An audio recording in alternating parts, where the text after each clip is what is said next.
अध्यक्ष महोदय, मैं आपका आभारी हूँ कि आपने मुझे बोलने का अवसर दिया।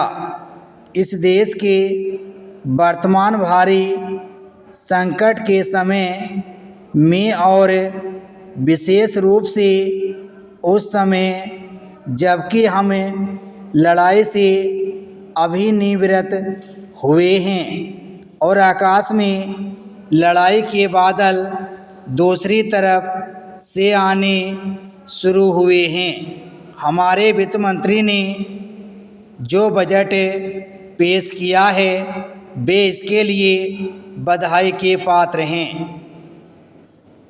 यद्यपि भिन्न भिन्न पहलुओं को लेकर आलोचनाएं की गई हैं, लेकिन यदि उनकी कठिनाइयों को भी देखा होता कि राष्ट्र को किन किन संकटों का सामना करना पड़ रहा है, इस बात पर भी अगर मेरे से पहले बोलने वाले वक्ताओं ने विचार किया होता तो मेरा विश्वास है कि उनकी आलोचनाओं का आधार कुछ दूसरा होता।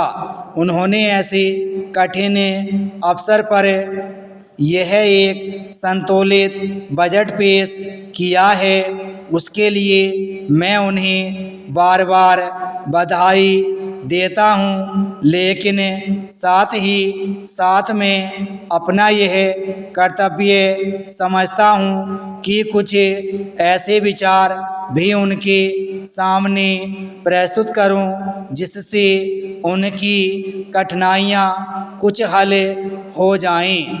उदाहरण के रूप में विगत 2 वर्षों में लेखा जोखा कमेटी में बैठने के समय मुझे ऐसा अनुभव हुआ है कि इस देश में 2-3 प्रकार की त्रुटियां मौजूद हैं, जिनको दूर करने के लिए, जिनकी जांच करने के लिए यदि कोई एक कमेटी या आयोग बिठा दिया जाए तो राष्ट्र को, राष्ट्र की सरकार को, राष्ट्र के विकास कार्यों को और राष्ट्र की रक्षा व्यवस्था के लिए करोड़ों नहीं अरबों की व्यवस्था फौरन हो सकती है। केवल शासन को जागरूक होकर कुछ कदम उठाने की आवश्यकता है। अभी कुछ छिपे हुए धन का जिक्र किया गया। सरकार ने भी समय समय पर ऐसा आभास दिया है कि इस देश में लगभग 30,000 करोड़ रुपये का छिपा धन मौजूद है। स्वयं में समझ नहीं पाता हूँ कि जब सरकार ऐसा अनुभव करती है तो इसकी व्यवस्था करने में उसको दिक्कत क्या आ रही है। ऐसा मालूम होता है कि कहीं इच्छा शक्ति की कमी है।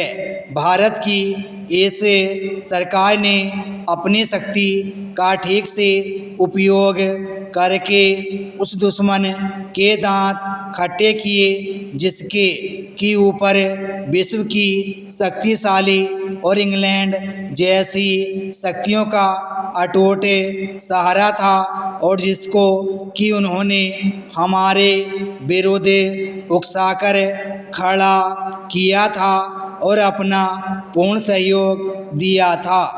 मानव संसाधन विकास मंत्रालय की मांगों के संबंध में बोलने के लिए मैं खड़ा हुआ हूँ। शिक्षा की पद्धति के बारे में, उसमें परिवर्तन लाने के बारे में, इस क्षेत्र में हमें जो असफलता हाथ लगी है उसके बारे में अभी मेरे मित्र ने बहुत कुछ कहा है। विराम स्टॉप।